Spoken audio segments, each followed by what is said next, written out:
நாம் கண்ணாடி பார்க்க வேண்டும் என்கிறதை குறித்து நான் உங்களோடு பேச விரும்புகிறேன். நாம் பொதுவாக எல்லாரும் இயல்பாகவே ஒவ்வொரு நாளும் நாம் வீட்டிலிருந்து வெளியே செல்லும் முன்பதாக கண்ணாடி பார்க்கக்கூடிய பழக்கமுடையவர்கள். எதற்காக கண்ணாடி பார்க்க வேண்டும்?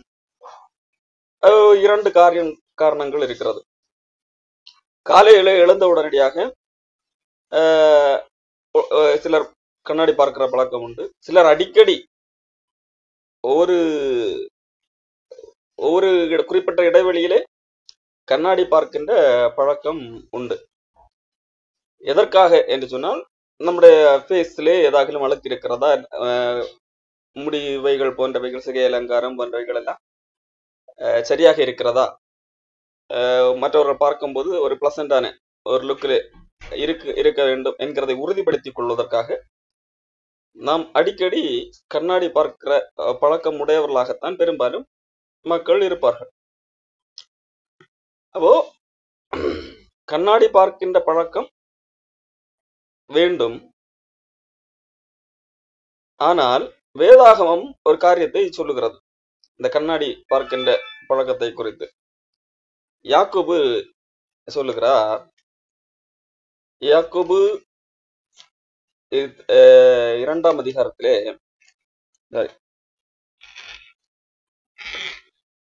யாக்கோபு 1ஆம் அதிகாரம் 23ஆம் வசனம். ஒருவன் திருவசனத்தை கேட்டும் அதன்படி செய்யாதவனானால் கண்ணாடியிலே தன் சுபாவ முகத்தை பார்க்கிற மனுஷனுக்கு ஒப்பாயிருப்பான் என்று சொல்லி இங்கே யாக்கோபு சொல்லுகிறார். அப்போ இங்கே யாக்கோபு ஒரு வார்த்தையை பயன்படுத்துகிறார். தன்னுடைய முகத்தை கண்ணாடியிலே பார்க்கிற மனுஷனுக்கு ஒப்பானவன் என்று சொல்லி ஒரு குறிப்பிட்ட மனிதனை இங்கு முன்னிலைப்படுத்துகிறார். யார் திருவசனத்தை கேட்டும் அதன்படி செய்யாதவன். திருவசனத்தை கேட்டும் அதன்படி செய்யாதவர்கள் யாராம்? கண்ணாடியிலே தன் சுபாவ முகத்தை பார்க்கிற மனுஷனுக்கு ஒப்பாயிருக்கிறார். அப்போ அந்த மனிதன் என்ன செய்கிறான்? கண்ணாடியிலே வந்து நின்று தன்னுடைய முகம் எப்படி இருக்கிறது என்று சொல்லி பார்க்கிறவனாக இருக்கிறான். யார்? திருவசனத்தை கேட்டு அதன்படி செய்யாதவன். அப்போ கடவுளுடைய வார்த்தையை கேட்டு அதன்படி செய்யாதவர்கள் கண்ணாடி முன்பாக நின்று தன்னுடைய முகத்தை பார்த்து கடந்து செல்லுகிறவர்களாக இருக்கிறார்கள். அப்போ இது என்னது? கண்ணாடி பார்க்கிறது தப்பு என்று நான் சொல்ல வருகிறேனா? இல்லை. மாறாக அவன் என்ன செய்திருக்க வேண்டும் என்றால், கண்ணாடி முன்பதாக வந்து தன்னுடைய முகத்தை பார்த்து தன்னுடைய முகத்தை ஏதாக அழுக்கு இருக்கிறதா என்று சொல்லி பார்த்து அதை சரி செய்கிறவனாக அந்த இடத்தை விட்டு கடந்து சென்றிருக்க வேண்டும். இந்த மனிதன் வருகிறான், கண்ணாடி முன்பாக நிற்கிறான், முகத்தை பார்க்கிறான், அப்படியே சென்று விடுகிறான். கண்ணாடி முன்பாக வருகிறது எதற்காக? கண்ணாடி பார்க்க வேண்டியது எதற்காக? அது ஒரு கடமை. சும்மா காலையில் எழுந்ததும் கண்ணாடி பார்க்கணும், அப்படியே போகணும் என்கிறதற்கா? யாரும் அப்படி கண்ணாடி பார்ப்பதில்லை, அப்படித்தானே? ஒரு மனிதனும் ஒவ்வொரு நாளும் பொதுவாக காலை வேளையிலே கண்ணாடி பார்ப்பதுண்டு. அல்லது ஏதாகிலும் அடிக்கடி ஒரு குறிப்பிட்ட இடைவெளிகளிலே கார்ல பயணிக்கும் போது கூட கண்ணாடி பார்ப்போம், முகம் எப்படி இருக்கிறது என்று சொல்லி. எதற்காக கண்ணாடி பார்க்கும்? முகம் சரியாக இருக்கிறதா, ஏதாகிலும் கோணலாக இருந்தால் அதை சரி செய்ய வேண்டும் என்கிறதற்காக கண்ணாடி பார்க்கும். ஆனால் ஒரு மனிதன் எந்த நோக்கமும் இல்லை, தன்னுடைய முகம் பார்க்க வேண்டும், ஜஸ்ட் பார்க்க வேண்டும், அது ஒரு கடமை. காலையில் எழுந்தால் கண்ணாடி பார்க்க வேண்டும் என்கிறது ஒரு கடமை. அல்லது மத்தியானம் கண்ணாடியில பார்க்க வேண்டும், அல்லது ஈவினிங் 3 வேளை கண்ணாடியை பார்க்க வேண்டும் என்கிறது ஒரு கடமை. என்கிறது போல 3 வேளை டெய்லி கண்ணாடி பார்த்து விட்டு அப்படி பார்த்தாச்சு, சரி போ என்று சொல்லி போனால் அது சரியாக இருக்குமா? இருக்காது. அதைத்தான் இங்க யாக்கோபு சொல்லுகிறார். அப்போ திருவசனத்தை கேட்கிறவர்கள் அல்லது திருவசனத்தை படிக்கிறவர்கள், வேதத்தை வாசிக்கிறவர்கள், அதை இன்றைக்கு பொதுவாக எல்லா கிறிஸ்தவர்களும் அதை செய்கிறவர்களாக இருக்கிறார்கள். ஒருவேளை காலையிலே சில காலையிலே படிப்பார்கள், மாலையிலே படிப்பார்கள், காலையிலும் மாலையிலும் படிக்கிறவர்கள் உண்டு, ஆபீஸுக்கு எடுத்துக்கொண்டு அங்கே சென்று படிக்கிறவர்கள் உண்டு. அப்போ இப்படி படிக்கிறவர்கள் எதற்கு ஒப்பானவர்கள்? கண்ணாடியை பார்த்து விட்டு அப்படியே கடந்து செல்லுகிறவர்களுக்கு ஒப்பார்கள். அல்லது திருவசனத்தை கேட்கிறவர்கள், செய்தி கேட்பவர்கள், ஏகப்பட்ட செய்திகளை கேட்கிறவர்களாக இருப்பார்கள். ஏகப்பட்ட செய்திகளை யூடியூப் வழியாக அல்லது ரெக்கார்ட் செய்தோ அல்லது கேசட் வழியாகவோ ஏதாலும் கேட்கிறவர்களாக, அல்லது செய்திகள் எழுத்து வடிவத்தில் இருக்கும் என்றால் அதை படிக்கிறவர்களாகவோ இருப்பார்கள். அப்படி படிக்கிறவர்கள் அல்லது கேட்கிறவர்கள் எதற்கு ஒப்பானவர்கள்? கண்ணாடியிலே பார்க்கிறதற்கு ஒப்பானவர்கள். அவர்கள் அதை ஒரு வெறும் அது ஒரு ஏதோ ஒரு கடமை, டெய்லி கண்ணாடி பார்க்க வேண்டும் என்கிறது ஒரு கடமை என்கின்ற அர்த்தத்திலே தான் பார்க்கிறார்களே ஒழிய, அவர்கள் எந்த அடிப்படையிலே கண்ணாடியை பார்க்கவில்லை. நான் என்னுடைய முகத்தை சரி பண்ணுவதற்காக கண்ணாடி பார்க்கிறேன் என்கிறதற்காக பார்க்கவில்லை. அப்போ இங்கே யாக்கோபு என்ன சொல்ல வருகிறார்? நீ கண்ணாடி பார்க்காதே, நீ கண்ணாடி பார்த்து முகத்தை சரி பண்ணு. நீ முகத்தை சரி பண்ணி விட்டு கடந்து போ. அப்போ திருவசனத்தை கேட்கிறவர்களாக மட்டும் இருக்காதே, அதன்படி செய்கிறவர்களாகவும் இரு என்கிறதுதான் இங்கே சொல்ல வருகிறார். யாக்கோபு 1ஆம் அதிகாரம் 22ஆம் வசனம். நீங்கள் உங்களை வஞ்சியாதபடிக்கு, நீங்கள் உங்களை தாங்களே ஏமாற்றிக் கொள்ளாதபடிக்கு திருவசனத்தை கேட்கிறவர்களாய் மாத்திரமல்ல, அதன்படி செய்கிறவர்களாகவும் இருங்கள். ஏனெனில் ஒருவன் திருவசனத்தை கேட்டும், ஒருவன் திருவசனத்தை கேட்கிறான், ஆனால் அதன்படி செய்யவில்லை. அதன்படி செய்யவில்லை என்றால் கண்ணாடியிலே தன் சுபாவ முகத்தை பார்க்கிற மனுஷனுக்கு ஒப்பா இருப்பான். அவன் தானே என்னது வெறுமனே பார்க்கிறான், கண்ணாடியிலே பார்க்கிறான், அவ்வளவுதான். மாறாக அதை பார்ப்பதனால் அவனுக்கு எந்த யூஸும் கிடையாது. அவன் காலையிலே என்னது அழுக்கு மூஞ்சியோடு வந்து கண்ணாடியை பார்க்கிறான், அப்படியே போய் விடுகிறான். அவன் கண்ணாடியை பார்த்ததுனால் அவனுக்கு என்ன யூஸ்? ஒரு பிரயோஜனம் இல்லை. காரணம் என்னது? கண்ணாடியை பார்த்து கண்ணாடியில இங்கே அழுக்கு இருக்கிறது, அதற்காக மூஞ்சியை கழுவவோ என்னவோ இல்லை, அதை சரி பண்ணவோ இல்லை. அல்லது தலையெல்லாம் கலைந்திருக்கிறது, அதை என்ன செய்யவில்லை, சீவி சரிப்படுத்தவில்லை. அப்புறம் அவன் எதற்கு கண்ணாடி பார்த்தான்? அது தெரியாது. அது ஒரு எல்லாரும் காலகாலமாக எல்லாரும் பழக்கப்படுத்தி விட்டார்கள். காலையில் எழுந்தால் கண்ணாடி பார்க்க வேண்டும் என்று பழக்கப்படுத்தி விட்டார்கள் என்கிறதற்காக பார்க்க. அப்போ அது என்னது? அதனால் பிரயோஜனம் இல்லை. திருவசனத்தை கேட்டும் அதன்படி செய்யவில்லை என்று சொன்னால் வெறுமனை கண்ணாடி பார்த்து விட்டு நம்மை சரி பண்ணி கொள்ளாததற்கு சமம் என்று சொல்லி சொல்லுகிறான். அவன் தன்னைத்தானே பார்த்து விட்டான் கண்ணாடியிலே. அவ்விடம் விட்டு கடந்து போன உடனே, கண்ணாடி முன்பாக இருந்து கடந்து போய் விட்டான். போன பிறகு அவன் எப்படிப்பட்ட நிலைமையில இருந்தான் என்று சொல்லி அவனுக்கே தெரியாது. அவனுக்கு அவனுடைய முகம் எப்படி பட்டது, எப்படி என்னுடைய முகத்தை நான் எப்படி பார்த்தேன் என்கிறது குறித்து அவனுக்கு எந்த கவலையும் இல்லை. அவன் கடந்து சென்று விட்டான். அவன் போகிற வழியிலே அநேக மனிதர்களை சந்தித்திருப்பான். இப்படி சந்திக்கும் போது அவன் எப்படி இருப்பான்? அதே அழுக்கு மூஞ்சியோடு இருப்பான். அவன் என்னது மறந்து விட்டான், கண்ணாடியில பார்த்ததையே மறந்து விட்டான். அவன் எப்படி இருந்தான் என்பதை பார்த்ததையே மறந்து விட்டான். அதை சரி பண்ணவும் இல்லை, அப்படியே போகிறான். எல்லாரும் அப்படி அவனுடைய அந்த அழுக்கு மூஞ்சியை தான் பார்க்கிறார்கள். காரணமே, அவன் கண்ணாடி பார்த்தது எதற்காக? தன்னை சரி பண்ணி கொள்வதற்காக அல்ல. அதே போலத்தான் வேதாகமத்தையும் திருவசனத்தையும் கேட்கிறவர்கள் அல்லது படிக்கிறவர்கள் அல்லது வாசிக்கிறவர்கள், எப்படி இருந்தாலும் எடுத்துக்கொள்ளுங்க, அவர்கள் இப்படித்தான் இருப்பார்கள். வெறுமனே என்னது படிப்பார்கள். அதனால என்னது பிரயோஜனம் உண்டா? இல்லை. அப்ப அதை கை கொண்டு, அதை தன்னுடைய வாழ்க்கையிலே கை கொள்ளும் போது, அதை கை கொண்டு ஓகே கற்றுக்கொள்ளும் போது வேதாகம் இதை சொல்லுகிறது, அப்ப நான் என்ன செய்ய வேண்டும்? அதை சரி பண்ணி கொள்ள வேண்டும் என்று சரி பண்ணி கொள்ளும் போதுதான் அது பிரயோஜனமாக இருக்கிறது. அப்போ இங்கே யாக்கோபு என்ன சொல்ல வருகிறார்? வேதாகமம் அடுத்து திருவசனம் என்கிறது ஒரு கண்ணாடியை போன்றது என்று சொல்ல வருகிறார். கண்ணாடியை நான் ஆரம்பத்திலே சொன்னேன், எல்லாரும் என்னது அனுதினம் கண்ணாடி பார்ப்பது நல்லது. அப்படி கண்ணாடி பார்த்தால் என்னது, நாமே சரி பண்ணி கொள்ள முடியும். அப்போ திருவசனம் ஒரு கண்ணாடி. நாம் எதற்காக கண்ணாடி பார்க்கிறோம்? கண்ணாடி பார்த்து நம்மை சரி செய்து கொண்டு நாம் மற்ற மனிதர்களை சந்திக்க வேண்டும். மற்ற மனிதர்களை சந்திக்கும் போது நம்மை குறித்து ஒரு அறிவறிப்பு அவர்களுக்கு ஏற்பட்டு விடக்கூடாது என்கிறத ஒரு நோக்கம் அல்ல, அப்படித்தானே? அப்போ மனிதர்களை சந்திப்பதற்காக நாம் கண்ணாடி பார்த்து நம்மை சரி செய்து கொள்ளும். அப்படியானால் கடவுள் நம்மோடு கூட இருக்கிறார். அந்த கடவுளை சந்திப்பதற்காக. அந்த கடவுளுக்கு முன்பாக நான் ஒரு அருவருப்பாக தோன்றாதபடிக்கு இந்த கடவுளுடைய வார்த்தையாகிய திருவசனமாகிய கண்ணாடியை நாம் பார்க்க வேண்டும். திருவசனமாகிய கண்ணாடியை பார்ப்பதோடு மட்டுமல்லாம அந்த கண்ணாடியை பார்க்கும்போது அந்த கண்ணாடி என்னை குறித்து எப்படி காண்பிக்கிறது, அந்த கண்ணாடி வழியாக நான் பார்க்கும்போது கண்ணாடி என்னை எனக்கு எப்படி காட்டுகிறது, என்னிடத்திலே உள்ள அந்த குறை அழுக்குகள் எல்லாம் காட்டும் போது நான் என்ன செய்ய வேண்டும், அந்த அழுக்கை களைந்து போட வேண்டும். அதற்குதானே கண்ணாடி பார்க்கிறது. அப்போ திருவசனத்தை கேட்டு அதன்படி செய்யவில்லை என்று சொன்னார். நான் திருவசனத்தை கேட்டும் அது என்னை இப்படி காட்டுகிறது என்கிறதை நான் புரிந்தும் நான் அந்த அழுக்கை என்னை விட்டு கடந்து போடவில்லை என்று சொன்னால், அது திருவசனம் சொல்லுகிறபடி நான் கீழ்ப்படியவில்லை என்று சொன்னால் நான் அந்த திருவசனத்தை படித்ததற்கு அர்த்தமே இல்லை, கண்ணாடி பார்த்ததுக்கு ஒரு அர்த்தமும் இல்லை என்கிறதை இங்கு யாக்கோபு சொல்லுகிறார்.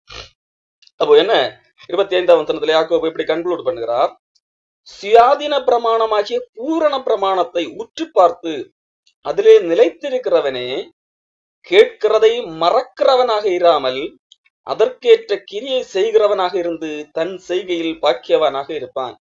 அப்போ இங்கே யாக்கோபு ஒரு காரியத்தை எழுதுகிறார். சுயாதீன பிரமாணம், அதாவது இயேசு கிறிஸ்துவால் மீட்கப்பட்டவர்கள், ரட்சிக்கப்பட்டவர்கள் எந்த பிரமாணத்துக்குள்ளாக வருகிறார்கள்? சுயாதீன பிரமாணத்துக்குள்ளாக இருக்கிறார்கள். அப்ப அந்த சுயாதீன பிரமாணமாகிய பூரண பிரமாணத்தை உற்று பார்த்து அந்த சுயாதீன பிரமாணத்திலே நிலைத்திருக்கிறவர்கள், அதாவது ரட்சிக்கப்பட்டவர்கள், அந்த ரட்சிக்கப்பட்டவர்கள் என்ன செய்கிறார்கள்? கேட்கிறதை திருவசனத்தை கேட்கிறார்கள், திருவசனத்தை படிக்கிற அந்த காரியத்தை மறக்கிறவர்களாக இராமல் அதை அதற்கேற்ற கிரியை செய்து அது அந்த வசனம் சொல்லுகிறபடி செயல்படுகிறவர்களாக இருக்கிறார். அந்த வசனம் என்ன செய்கிறது? என்னை திருத்திக் கொள்ள சொல்லுகிறதா, அந்த அழுக்கை களைந்து போட சொல்லுகிறதா, அதை களைந்து போடுகிறவர்களாக இருக்கிறார்கள். அப்போ அப்படி இருந்து தன் செய்கைகளில் பாக்கியவானாக இருப்பான் என்று சொல்லி வேதாகமம் சொல்லுகிறது. அப்போ நாம் வேதாகமத்தை படிக்கிறதோ வேதாகமம் சார்ந்த செய்திகளை கேட்கிறதோ அது என்ன, அது மட்டும் அதனால அது யார் வேண்டுமானாலும் செய்யலாம். அது பொதுவாக கிறிஸ்தவர்களுக்குரிய ஒரு மத சடங்கு என்கின்ற ரீதியிலே பொதுவாக கிறிஸ்தவர்கள் செய்கின்ற ஒரு காரியம். ஆனால் எதற்காக அதை செய்கிறோம் என்கின்றதுதான் இங்கே முக்கியம். கடவுள் என்னை காப்பாற்றி இருக்கிறார், கடவுள் என்னை மீட்டு ரட்சித்து இருக்கிறார், தகுதியற்ற என்னை அவரோடு கூட உட்கார வைத்திருக்கிறார், எனக்கு என்னது தண்டனை இல்லை என்கின்ற ஒரு தீர்ப்பையும் தந்து விட்டார். அப்படி இருக்க அவருடைய வார்த்தையை நான் என்ன செய்கிறேன், எதற்காக படிக்கிறேன், எதற்காக வாசிக்கிறேன் என்கின்ற அந்த நோக்கம் இருக்கிறது அல்லவா? எதற்காக? நான் என்னைத்தானே அதை நான் என்னைத்தானே பார்த்து அது எனக்கு என்ன சொல்லுகிறதோ, என்னை எப்படி எனக்கு காண்பிக்கிறதோ, திருப்பி எனக்கு எப்படி காட்டுகிறதோ அதிலிருந்து என்னை தானே சரிபடுத்தி கொள்வதற்காக நான் வேதாகமத்தை கேட்கிறவன் அல்லது படிக்கிறவனாக இருக்க வேண்டும். இப்போ எபிரேயர் புஸ்தகத்திலே 4ஆம் அதிகாரம் 12ஆம் வசனத்திலே எபிரேய ஆசிரியர் எழுதுகிறார், தேவனுடைய வார்த்தையானது ஜீவனும் வல்லமையும் உள்ளதாயும் இருபுறமும் கருக்குள்ள எந்த பட்டயத்திலும் கருக்கானதாயும் ஆத்துமாவையும் ஆவியையும் கணுக்களையும் ஊனையும் பிரிக்கத்தக்கதாக உருவ குத்துகிறதாயும் இருதயத்தின் நினைவுகளையும் யோசனைகளையும் வகையறுக்கிறதாயும் இருக்கிறது. அப்போ கடவுளுடைய வசனம் ஒரு கண்ணாடி போலது என்று சொல்லி நான் பார்ப்போம். இந்த இடத்துல கடவுளுடைய வசனம் ஒரு பட்டயம் போன்றது என்று சொல்லி உபமைப்படுத்தப்பட்டிருக்கிறது. இப்ப இங்கே சொல்லும் போது அந்த வசனம் என்ன செய்கிறதா, பிரிக்கிறது, ஒன்றை ஒன்று பிரித்து நமக்கு காட்டுகிறது, கணுக்களையும் ஊனையும் பிரிக்கத்தக்கதாக உருவ குத்துகிறது, இருதயத்தின் நினைவுகளிலும் யோசனைகளையும் வகையறுக்கிறது. அப்ப நம்முடைய இருதயத்துக்குள்ளாக என்ன யோசனை இருக்கிறது, அது எப்படிப்பட்ட யோசனை, அது நல்ல யோசனையா கெட்ட யோசனையா, நம்முடைய யோசனை நினைவுகள், நாம் நினைக்கின்ற நினைவுகள் அது நல்லதா கெட்டதா, இதையெல்லாம் எது காட்டுகிறது? வேதாவசனம் நமக்கு காட்டுகின்ற ஒன்றாக இருக்கிறது. அப்போ இது காட்ட வேண்டும் என்று சொன்னால் நாம் வசனத்தை கேட்கிறவர்களாக இருக்க வேண்டும், அதை படிக்கிறவர்களாக இருக்க வேண்டும். அப்போ அது இப்படி காட்டும் போது நான் என்ன செய்ய வேண்டும்? என்னுடைய யோசனை சரியாக இருக்கிற பட்சத்திலே பிரச்சனை கிடையாது. ஆனால் அந்த யோசனை தவறு என்று தெரியும் போது நான் என்ன செய்ய வேண்டும்? அந்த யோசனையை தூக்கி போட வேண்டும். என்னுடைய நினைவுகளை வகையறுத்து காட்டுகிறது. அது சரியாக இருக்கிற பட்சத்திலே பிரச்சனை கிடையாது. தவறு என்று சொல்லி காட்டும் போது அந்த நினைவுகளை தூக்கி தூர போட வேண்டும், குப்பையில போட வேண்டும். அப்போ நம்முடையத்திலே காணப்படுகிற அழுக்கை போக்குவதற்கு தான் என்ன செய்கிறோம்? கண்ணாடி பார்க்கிறோம். நம்மை சுத்திகரித்துக் கொள்வதற்காகத்தான் நாம் என்ன செய்கிறோம்? கண்ணாடி பார்க்கிறோம். அதை போலத்தான் வேத புத்தகத்தையும் நாம் எதற்காக படிக்கிறோம்? படிக்க வேண்டும். அது ஒரு மத சடங்கு என்கின்ற ரீதியிலே அல்ல, நம்மை நாமே சுத்திகரித்துக் கொள்வதற்காக அந்த வேதாகமம் நம்மை காட்டுகிறது அல்லவா? நமக்கு காட்டும் போது அதை பார்த்து நம்மை சரிபடுத்திக் கொள்வதற்காக, நம்மை ஒழுங்குபடுத்திக் கொள்வதற்காக என்கின்ற எண்ணத்திலே வேதாகமத்தை அணுக வேண்டும். சங்கீதம் 119 சங்கீதத்திலே முழுவதுமாகவே, அது 119 சங்கீதத்தை படித்து பாருங்க. அந்த இருக்கிறதுலே பெரிய ஒரு சங்கீதம் என்றால் பாட்டு, பெரிய பாட்டு. இந்த பெரிய பாட்டு முழுவதுமே வேதாகமத்தை குறித்து சொல்லப்பட்டது. வேதாகமத்தை குறித்து பாடின ஒரு பாட்டு, அந்த கடவுளுடைய வார்த்தையை குறித்து பாடின பாட்டு. அப்போ அதிலிருந்து 1-2 வசனங்களை மட்டும் உங்களுக்கு காண்பிக்கிறேன். சங்கீதம் 119:9. இந்த வாலிபன் தன் வழியை எதனால் சுத்தம் பண்ணுவான்? உமது வசனத்தின்படி தன்னை காத்து கொள்ளுகிறதுனால் தான். வாழ்க்கையிலே எப்படி நம்மிடத்திலே காணப்படுகிற அழுக்கிலிருந்து சுத்தம் பண்ணி கொள்ள முடியும்? வசனத்தை படித்து அந்த வசனத்தின்படி காத்து கொள்ளுகிறதுனால் என்று சொல்லி சொல்லப்பட்டிருக்கிறார்.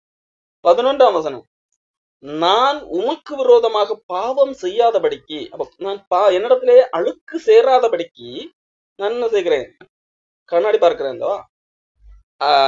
அதே போலதான் இங்கே சங்கீதக்காரன் சொல்கிறான், நான் உமக்கு விரோதமாக, அதாவது 119:11, நான் உமக்கு விரோதமாய் பாவம் செய்யாதபடிக்கு உமது வாக்கை என் இருதயத்திலே வைத்து வைத்தேன் என்று சொல்லி சொல்லப்படுகிறது. இங்கே இருதயத்திலே கடவுளுடைய வார்த்தையை இருதயத்திலே வைத்து வைக்கப்படுகிறது. நான் கண்ணாடியிலே பார்த்ததோடு மட்டுமல்லாமல், கண்ணாடியில பார்க்கும்போது இது எல்லாம் என்னிடத்திலே மாற்றம் செய்ய வேண்டும் என்று சொல்லி அந்த கண்ணாடி எனக்கு காண்பிக்கிறது. அதை நான் சீரியஸாக எடுத்துக்கொள்ளுகிறேன். அது எனக்கு காண்பிக்கிறதை நான் சீரியஸாக எடுத்துக்கொள்கிறேன் என்றால் நான் இருதயத்துல வைக்கிறேன். அப்போ நான் என்ன செய்கிறேன்? நான் அதை சீரியஸாக எடுத்துக்கொண்டால் மட்டும்தான் நான் என்ன செய்வேன்? அந்த அழுக்கை போக்குவதற்காக ஏதாவது செய்ய முடியும். இப்போ நான் உதாரணத்திற்கு ஏதோ ஒரு அழுக்கு தாய்ந்த ஒரு வேலை செய்யக்கூடிய ஒரு இடத்துல இருந்து வருகிறேன்னு சொன்னால், ஒரு பெயிண்ட் ஏதோ கொட்டி விட்டது. இப்போ கண்ணாடியில பார்க்கும் போதுதான் தெரிகிறது. இதுதான் இருந்தா இருந்துட்டு போகட்டும் என்று சொல்லி நான் அதை பார்த்த பிறகு நான் எப்படி வேண்டுமானால் போகலாம். ஆனால் நான் அதை சீரியஸாக எடுத்துக்கொண்டால் என்ன செய்ய முடியும்? அது நான் நிறைய முறை உரைத்து பார்த்தும் அது போகவில்லை என்று சொன்னாலும், அது போகிற வரைக்கும் என்ன செய்வேன்? அது உரைத்து கொண்டே இருப்பேன். அது ஒரு எண்ணெய் போட்டு அதை துடைத்து பார்ப்பேன். வேறு இந்த சோப்பு போட்டு போகவில்லை, அந்த சோப்பு போட்டு பார்ப்பேன். இப்போ ஒரு போக முடியாத ஒரு அழுக்கு ஒட்டி கொண்டால் கூட நான் கண்ணாடியை பார்க்கும்போது அது எனக்கு தென்பட்டது என்று சொன்னால், அது எவ்விதத்திலாகலும் சுரண்டி என்னது அந்த அழுக்கை என்னிடத்திலிருந்து அகற்றுவதற்கு முற்படுவேன். அப்படித்தானே? அப்போ வேதாகம வசனத்தை நான் அந்த அளவுக்கு சீரியஸாக எடுத்துக்கொள்ள வேண்டும் என்று சொல்லி இங்க சங்கீதக்காரன் சொல்லுகிறார். அதைத்தான் சொல்கிறேன், நான் பாவம் செய்யாதபடிக்கு, என்னிடத்துல அழுக்கு சேராதபடிக்கு உடைய வார்த்தையை என்னுடைய இருதயத்திலே வைத்து வைத்தேன் என்று சொல்லி சொல்லப்படுகிறது. அப்போ சங்கீதம் 119:25, என் ஆத்துமா மண்ணோடு ஒட்டி கொண்டிருக்கிறது, என் ஆத்துமா மண்ணோடு ஒட்டி கொண்டிருக்கிறது, உமது வசனத்தின்படி என்னை உயிர்ப்பியும் என்று சொல்லி சங்கீதக்காரனுக்கு கெஞ்சுகிறதை பார்க்க முடியும். அப்போ சங்கீதக்காரனுக்கு என்னுடைய ஆத்துமா மண்ணோடு ஒட்டி கொண்டிருக்கிறது என்று சொல்லி எப்படி தெரிந்தது? அப்போ கண்ணாடி பார்க்கும் போது தெரிகிறது. ஐயோ, கண்ணாடி என்னது? நான் என்னுடைய ஆத்துமா மண்ணோடு அல்லவா ஒட்டி கொண்டிருக்கிறது. மேலானவைகளை பார்க்க வேண்டிய என்னுடைய ஆத்துமா இங்கே பூமிக்குரியவர்களை மண்ணோடு ஒட்டி கொண்டிருக்கிறது. இதற்கு எனது உயிர்ப்பு தேவை. அப்போ கடவுளை என்னை காப்பாற்றும், இந்த வசனத்தின்படி என்னை உயிர்ப்பியும் என்று சொல்லி கேட்க முடியும். அப்போ வசனம் இந்த சங்கீதக்காரனை எங்கே கொண்டு போய் விடுகிறது? நான் இருக்கிற இடம் என்னிடத்துல அழுக்கு இருக்கிறது, மண் ஒட்டி இருக்கிறது. இதுல இருந்து என்னது, நான் வெளியே வர வேண்டும் என்கின்ற எண்ணத்தை உண்டாக்குகிறதாக இருக்கிறது. நான் வசனத்தை நான் படிக்கிறது அல்லது கேட்கிறது எதற்காக இருக்க வேண்டும்? என்னை நானே மாற்றிக்கொள்வதற்கு எதுவாக இருக்க வேண்டும். ஒருவேளை நான் என்னால் முயற்சி செய்து அந்த அழுக்கு மாற்றப்படவில்லை என்றால் கடவுளிடத்திலே உதவி கேட்கலாம். இங்கே அங்கே செய்கிறான், கடவுளே என் ஆத்துமா மண்ணோடு ஒட்டி கொண்டிருக்கிறது. அப்போ முதலாவது கண்ணாடியை பார்க்கும்போது என்னுடைய நிலைமை, எனக்கு என்ன அழுக்கு தெரிகிறது. அப்போ நான் அந்த அழுக்கிலிருந்து விடுதலை வர நான் முயற்சிக்க வேண்டும். அந்த முயற்சி இருந்தால் மட்டும்தான் கடவுளிடத்திலே கேட்க முடியும்.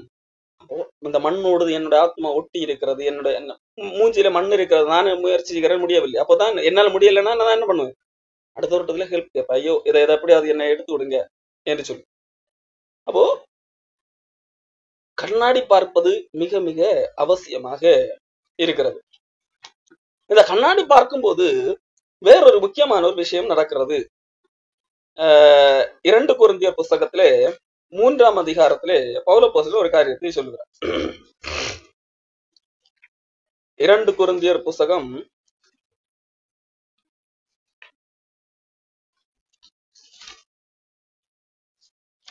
3ஆம் அதிகாரம் 18ஆம் வசனம். நாம் எல்லாரும் திறந்த முகமாய் கர்த்தருடைய மகிமையை கண்ணாடியிலே காண்கிறது போல கண்டு ஆவியாயிருக்கிற கர்த்தரால் அந்த சாயலாகத்தானே மகிமையின் மேல் மகிமை அடைந்து மறுரூபப்படுகிறோம் என்று சொல்லுகிறார். இங்கே பவுல் அப்போஸ்தலன் ஒரு காரியத்தை குறித்து எழுதி கொண்டு வருகிறார். யூதர்களை குறித்து எழுதி கொண்டு வருகிறார். யூதர்கள் வசனத்தை படிக்கிறவர்களாக இருக்கிறார்கள். ஆனால் அதனுடைய அர்த்தத்தை புரியாத அளவிற்கு அவர்களுடைய இருதயத்திலே ஒரு முக்காடு போடப்பட்டிருக்கிறது. அவர்களுடைய இருதயத்தில் ஒரு முக்காடு இருக்கிறது. இந்த முக்காடு என்று சொன்னால் மறைவு. கண்களுக்கு முன்பாக முக்காடு போட்டால் எதுவும் தெரியாது, இல்ல குருடாக இருப்பார். அதே போல அவர்களுடைய இருதயத்திலே ஒரு முக்காடு இருக்கிறது. ஆகவே படிக்கிற வசனத்துடைய அர்த்தம் அவர்களுக்கு விளங்குவதில்லை என்று சொல்லி இப்ப அவர் எழுதி கொண்டு வந்துவிட்டு கர்த்தரிடத்திலே திரும்பும் போது, இயேசு கிறிஸ்துவை இரட்சகராக ஏற்றுக்கொள்ளும் போது அந்த இருதயத்திலே இருக்கிற அந்த முக்காடை அவர் எடுத்து போடுகிறார். கடவுளை குறித்து புரிந்து கொள்ளக்கூடிய கண்களை திறப்பாக்குகிறார். கர்த்தருடைய ஆவியானவர் எங்கேயோ அங்கே விடுதலை உண்டு என்று சொல்லி பார்க்கிறோம். அப்படி எழுதிவிட்டு, அப்படி விடுதலை பெற்றவர்கள்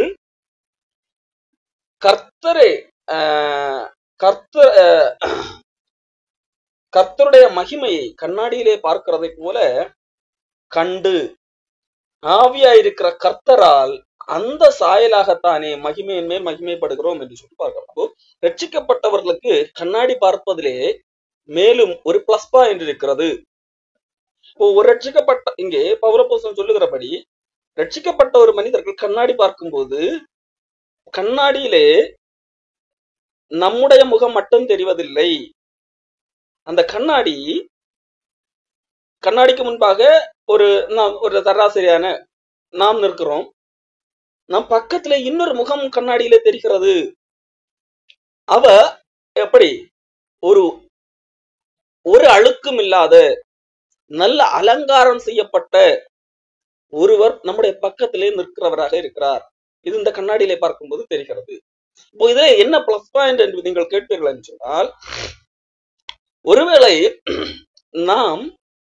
சில அழுக்குகள் நம்மிடத்துல இருக்கும் என்று சொன்னால், அந்த அழுக்கு நீண்ட காலமாக நம்முடைய முகத்துல இருக்கிறது என்று சொன்னால், நாம் ஒருவேளை என்ன நினைப்போம், இந்த அழுக்கெல்லாம் போகாது, அது ஒரு மறு போல மச்சம் போல பெர்மனண்டாகவே நம்மோடு கூட இருக்க வாய்ப்பு இருக்கிறது, இதுதான் ஹியூமன் நேச்சர் என்று சொல்லி நாம் அப்படி அந்த அழுக்கோட கூட வாழ்ந்து விட வாய்ப்பு உண்டு. கண்ணாடி பார்த்தாலும் சில அழுக்குகளை நான் இது அழுக்கு என்று நினைத்து விடுவோம். சில அழுக்குகள் என்னது, ஒருவேளை ரொம்ப நாள் ஸ்ட்ராங்காக இருக்கிறது, எவ்வளவு செய்து போகவில்லை என்றால் என்ன செய்வோம், அது அங்கே இருக்கட்டும் என்று சொல்லி நினைக்க வாய்ப்பு உண்டு. ஆகவே பக்கத்திலே நாம் கண்ணாடி பார்க்கும்போது நம்முடைய உருவம் மட்டுமல்ல, பக்கத்திலே இன்னொரு மனிதனுடைய முகம் தெரிகிறது. அந்த முகம் மிகவும் பிரகாசமாக இருக்கிறது, ஒரு அழுக்கும் இல்லாமல் இருக்கிறது. அப்போ நாம் அந்த முகத்தையும் இந்த முகத்தையும் ஒப்பிட்டு பார்க்க முடியும். அப்ப அந்த முகத்துக்கும் இந்த முகத்துக்கும் என்னது, கண்ணாடியில 2 முகம் எப்போது தெரிகிறது. ஒன்று நம்முடைய முகம், இன்னொரு அழுக்கு இல்லாத முகம், ஒரு அழுக்கும் ஒரு பழுதும் இல்லாத ஒரு முகம், அலங்காரமாக இருக்கிற முகம். அப்போ இந்த 2 முகத்தையும் ஒப்பிட்டு பார்க்கும்போது, ஒருவேளை வெறும் நம்முடைய முகத்தை பார்க்கும்போது தெரியாத அழுக்குகள் கூட இந்த 2 முகத்தையும் ஒப்பிட்டு பார்க்கும்போது தெரிய வருகிறது. ஒனுதல் அழுக்கு இருக்கலாம், இல்லையென்றால் அந்த முகத்தை போல ஒரு அலங்காரம் இல்லாமல் இருக்கலாம். இப்போ என்ன செய்ய முடியும்? அதே முகத்தை போல நம்முடைய பக்கத்துல கண்ணாடியில தெரிகிற இன்னொரு முகத்தை போல நம்மை நாமே மெருகேற்றிக் கொள்ள முடியும். உதாரணத்துக்கு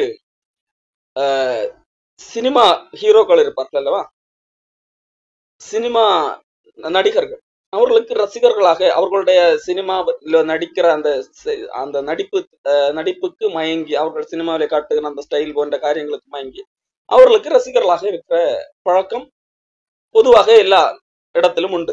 அப்படி ரசிகர்களாக இருக்கிறவர்கள் தங்களுக்கு பிடித்த அந்த நடிகர்களை ஹீரோவாக நினைப்பார்கள். அப்ப அவர்களைப் போலவே தங்களை மாற்றிக்கொள்ள வேண்டும் என்று நினைப்பார்கள். அவர்களைப் போலவே சிகை அலங்காரம் செய்து கொள்ள வேண்டும்.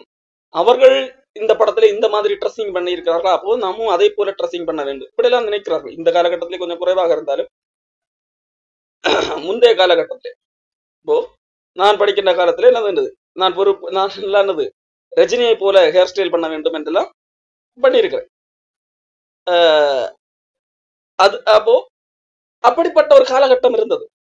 அப்போ அந்த முகத்தை பார்த்து அவர்களைப் போல நம்மளும் மாற வேண்டும் என்கின்ற அந்த இது ஒரு நடிகனுக்கும் ரசிகனுக்கும் உள்ள ஒரு என்ன சொல்லலாம், ஒரு பிணைப்பாக இருக்கு. அப்போ அதை போல நமக்கு பக்கத்திலே ஒரு முகம் தெரிகிறது. நாம் கண்ணாடி பார்க்கும்போது அந்த கண்ணாடியிலே யாருடைய முகம் தெரிகிறதாம்? கர்த்தருடைய முகமையே கண்ணாடியிலே காண்கிறது போல கண்டு. அப்போ நாம் கண்ணாடியை பார்க்கும்போது, அதாவது கண்ணாடி என்று சொல்வது வேதாகம், கடவுளுடைய வார்த்தையாகிய கண்ணாடியை பார்க்கும்போது நம்முடைய முகத்தை காட்டுகிறது என்று சொல்லி பார்த்தோம். இப்பொழுது கடவுளுடைய முகம் நமக்கு தெரிகிறது. வேதாகமத்தை பார்க்கும்போது கடவுளுடைய முகமும் தெரிகிறது. இப்பொழுது நாம் ஒப்பிட்டு பார்க்க முடிகிறது. அவருடைய மகிமையை அந்த சாயல், கர்த்தரால் அந்த சாயலாகத்தானே மகிமையின் மேல் மகிமை அடைந்து மறுக்கப்படுகிறோம். அதை பார்த்து, அந்த முகத்தை பார்த்து, அவருடைய சாயலை பார்த்து, கண்ணாடியில அந்த முகத்தை பார்த்து நம்மை என்ன செய்கிறோம்? மாற்றிக் கொள்ளுகிறோம், மறுரூபப்படுத்திக் புதுமைப்படுத்திக் கொள்ளுகிறோம். அந்த முகத்தை போல நம்மை அலங்கரித்துக் கொள்ளுகிறோம், மறுரூபப்படுத்திக் கொண்டே இருக்கிறோம். இதுதான் கண்ணாடி பார்ப்பதனுடைய ஒரு முக்கியமான ஒரு காரியம். இப்போ கிறிஸ்தவர்கள், கடவுளால் காப்பாற்றப்பட்டவர்கள், கர்த்தருடைய ஆவியானவர் எங்கேயோ அங்கே விடுதலை உண்டு என்று சொல்லப்படுகிறது. அப்படி விடுதலை பெற்றவர்கள் அவர்கள் கண்ணாடி பார்க்கும்போது அவர்களுடைய முகம் மட்டும் தெரிவதில்லை, கடவுளுடைய முகமும் தெரிகிறதாக இருக்கிறது. கடவுளுடைய முகத்தையும் நம்முடைய முகத்தையும் ஒப்பிட்டு பார்க்க முடிகிறது. இப்போ ஒப்பிட்டு பார்க்கும்போது நம்மிடத்திலே அந்த முகத்திலே இவ்வளவு பிரகாசம் இருக்கிறது, நம்மிடத்திலே இவ்வளவு இதா இருக்கிறது என்று சொல்லி அதை சரி பண்ணவும் என்ன செய்கிறது? அந்த முகத்தை போல நம்மை மாற்றிக்கொள்ள முடிகிறது. அந்த சிகை அலங்காரத்தை போல நம்முடைய கண்ணாடியிலே இன்னொரு தெரிகிறது, அதை போல நானும் மாற்றிக்கொள்ளுகிறேன், அதை போல நானும் என்ன அலங்காரம் செய்து கொள்ளுகிறேன் என்று சொல்ல முடிகிறது. வேதாகமத்தை படிக்கும்போது வேதாகம் நாம் எப்படிப்பட்டவர்கள் என்பதையும் காட்டுகிறது, கடவுள் எப்படிப்பட்டவர் என்கிறதையும் காட்டுகிறது. அப்போ கடவுள் எப்படிப்பட்டவர் என்கிறதிலிருந்து நானும் அப்படிப்பட்டவராக மாற என்னால் முடிகிறது. ஏசாயா புஸ்தகத்திலே 6ஆம் அதிகாரம்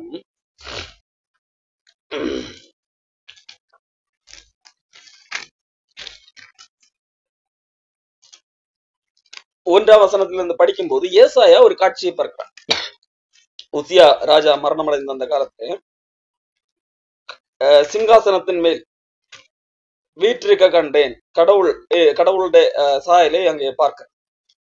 அப்போ அங்கே பல காரியங்களை, அந்த கடவுளுடைய வல்லமை மகிமை எப்படிப்பட்டது என்கிறதை பார்க்கும்போது அவருக்குள்ளாக ஒரு மாற்றம் நிகழ்கிறது. பாருங்கள் 5ஆம் வசனம்.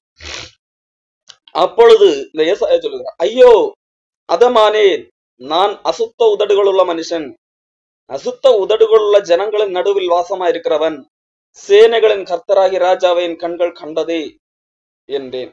அப்போ இவ்வளவு நாட்கள் அவன் இந்த ஏசாயா அதற்கு முன்பதாக நீங்கள் படித்து பார்த்தீர்கள் சொன்னால் எல்லாருக்கும் ஐயோ, உங்களுக்கு ஐயோ ஐயோ என்று சொல்லி தீர்க்கதரிசனம் சொல்லக்கூடிய நபராக காணப்பட்டார். இப்போ கடவுளை இவர் பார்க்கும்போது ஏசாயாவை சொல்கிறார், ஐயோ நான் எனக்கே ஐயோ, நானே அசுத்த மனுஷன் என்று சொல்லி ஏசாயா சொல்கிறார். அதாவது கடவுளை பார்க்கும் முன்பதாக வரைக்கும் அவரிடத்திலே காணப்பட்ட சில குறைகள், அழுக்குகள் அவருக்கு தெரியாமல் இருந்திருக்கிறது. ஆனால் அதே வேளையிலே கடவுளை பார்க்கும்போது தன்னிடத்திலே இருக்கிற அழுக்குகள் கூட தெரிகிறதாக இருக்கிறது. வெறுமனே கண்ணாடி பார்க்கும்போது ஒருவேளை நம்முடைய அழுக்குகள் சில பெரிய அழுக்குகள் தெரியலாம், சில அழுக்குகள் தெரியாமல் கூட இருக்க வாய்ப்பு உண்டு. ஆனால் கடவுளை கூட பக்கத்திலே வைத்து பார்க்கும்போது நமக்கு தனியாக நம்முடைய முகத்தை பார்க்கும்போது தெரியாத காரியங்கள் கூட தெரிய வருகிறது. ஐயோ, நானே அசுத்த உதடுகளுள்ள மனுஷன், ஐயோ அதமானேன் என்று சொல்லி தன்னை குறித்து உணர்வுள்ளவனாக மாறுகிறான். உடனடியாக ஒரு காட்சி பார்க்கப்படுகிறது. நெருப்பு ஒரு பலிபீடத்திலிருந்து நெருப்பு தவலை எடுத்து என்னிடத்தில் பறந்து வந்து வாயினால் தொட்டு உதடுகளை தொட்டதனால் உன் அக்கிரமம் நீங்கி பாவம் நிவர்த்தியானது என்றான் என்று சொல்லி சொல்ல கேட்கிறான். அப்போ ஒரு மனிதன் கடவுளை நெருங்க நெருங்க நெருங்க, கடவுளை பார்க்க பார்க்க பார்க்க நம்மிடத்தில் உள்ள காணப்படுகிற ஒவ்வொரு காரியங்களும், சின்ன சின்ன காரியங்கள் கூட பெரிய அழுக்காக நமக்கு காட்சி அளிக்கும். அப்போ அப்படி காட்சி அளித்தால் தான் நம்மால் அதிலிருந்து வெளியே வர முடியும். அப்போ நாம் பல வேளைகள்ல நாம் வேதாகமத்தை படிக்கும் போது இயல்பாக பெரிய பெரிய பாவம் என்று சொல்லி நாம் சில காரியங்களை லிஸ்டாக வைத்திருப்போம். ஆனால் சில சில சில காரியங்கள் எல்லாம் நம் பாவம் என்றே கன்சிடர் கூட பண்ணாமல் இருக்க வாய்ப்பு உண்டு. அப்ப அது கடவுளிடத்திலே நெருங்க நெருங்க அதுவும் தவறுதான், அவைகளையும் விட்டுவிட வேண்டும், இதுவும் கடவுளுடைய குணாதிசயத்திற்கு ஏற்றது அல்ல என்கின்ற உண்மை நமக்கு புரியவர். அப்போ நாம் கண்ணாடி பார்க்க வேண்டியது எதற்காக? நம்மிடத்திலே உள்ள அழுக்குகளை மாற்றும்படியாக. இரண்டாவது, நம்மை தாமே அலங்காரம் செய்து கொள்வதற்கு, அழுக்குகளை மாற்றுவதற்கு மட்டுமல்ல நாம் கண்ணாடி பார்ப்பது. அதாக நம்மை நாமே எனது அலங்காரம் மேக்கப் பண்ணுவதற்கு எனது கண்ணாடி தான் பார்க்க. வேதாகமம் சொல்லுகிறது, கர்த்தரே வருவதற்கு, மனிதர்களை பார்ப்பதற்கு நாம் என்ன செய்கிறோம்? முகத்தை அலங்காரம் செய்கிறோம், உடலை அலங்காரம் செய்கிறோம், நல்ல ஆடைகளை அணிந்து. கடவுளை பார்ப்பதற்காக பரிசுத்த அலங்காரத்துடனே கர்த்தரை தொழுது கொள்ளும். கடவுளை பார்க்க வேண்டும் என்றால் அதற்கும் அலங்காரம் பண்ண வேண்டும். மனிதர்களை பார்ப்பதற்கு உடல் ரீதியிலான அலங்காரம் செய்வது போல, அதற்கு கண்ணாடி தேவைப்படுவது போல, கடவுளை பார்ப்பதற்கு பரிசுத்த அலங்காரம் செய்ய வேண்டும். அதற்கு வேத புஸ்தகமாகி கண்ணாடி தேவைப்படுகிறது. அது என்ன பரிசுத்த அலங்காரம்? பரிசுத்தம் என்று சொன்னால் பிரித்தெடுக்கப்பட்ட ஒரு வாழ்க்கை. இந்த உலகத்திலே உள்ள மனிதர்களிடமிருந்து பிரித்து எடுக்கப்பட்டதைத்தான் பரிசுத்தம் என்று சொல்லப்படுகிறது. அப்போ அந்த பிரித்தெடுக்கப்பட்ட வாழ்க்கை, அப்போ இதற்கு இந்த வாழ்க்கை வாழ்வதற்கு நாம் யாரை கடவுளை பார்க்கிறோம், கடவுளுடைய குணாதிசயத்தை பார்க்கிறோம். கடவுளிடத்துல என்னென்ன குணாதிசயங்கள் இருக்கிறது, அந்தந்த குணாதிசயங்களை நானும் எனக்குள்ளாக அணிந்து கொள்வதுதான் நான் என்னைத்தானே அலங்காரம் செய்வது. அப்போ கடவுள், நாம் ஏற்கனவே சொன்னது போல, கண்ணாடியிலே பார்க்கும்போது என்னுடைய முகமும் தெரிகிறது, கடவுளுடைய முகமும் தெரிகிறது. அப்போ கடவுள் இப்படி அலங்காரமாக இருக்கிறார், அதை பார்த்து நானும் அதை போல அலங்கரித்துக் கொள்ளுகிறேன். அவரிடத்திலே காணப்படுகிற குணங்கள் எல்லாவற்றையும் ஒவ்வொன்றாக நானும் அணிந்தணிந்து அலங்காரம் செய்து கொள்ளுகிறேன். அதற்கு நமக்கு என்ன தேவை இருக்கிறது? கண்ணாடி தேவைப்படுகிறது. வேதாகமத்தை பார்க்கும்போது கடவுள் எப்படிப்பட்டவராக இருக்கிறார், எப்படிப்பட்ட சூழ்நிலைகளில் எப்படிப்பட்டவராக செயல்படுகிறார் என்கிறதெல்லாம் நான் காண முடியும்.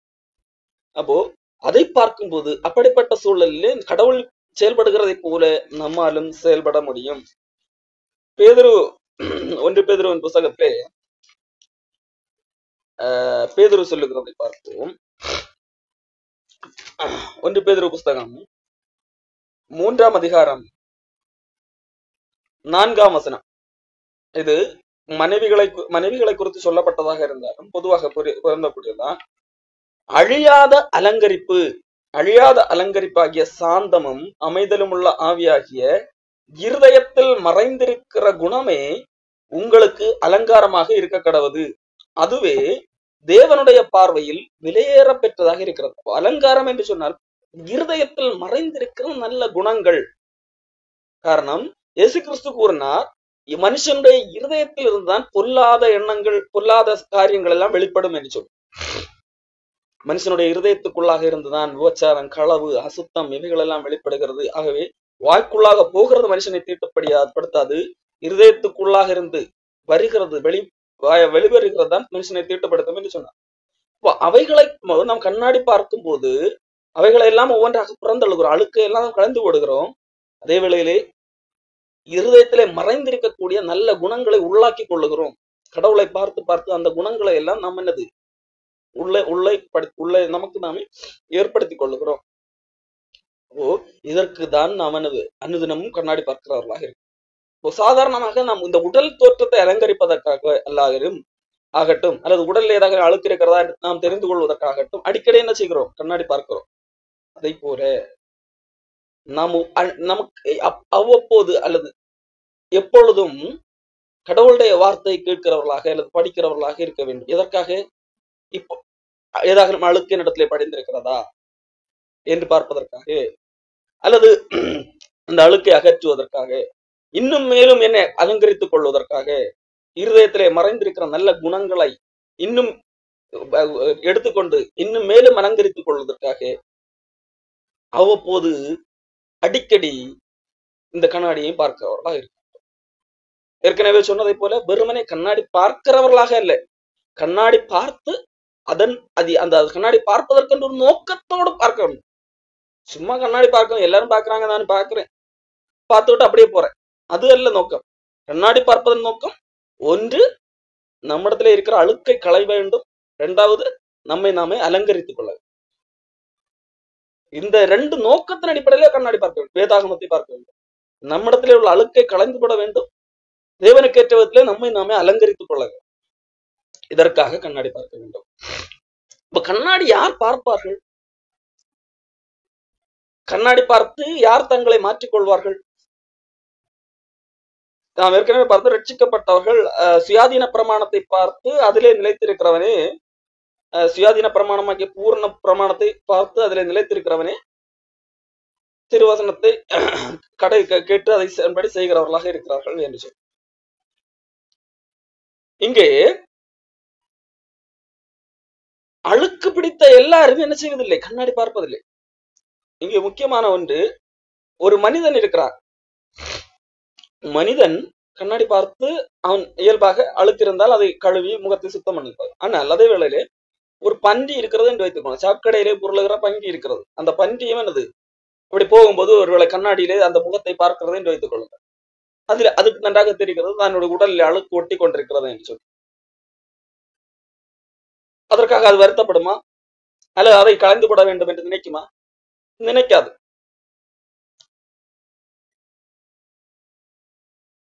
அப்போ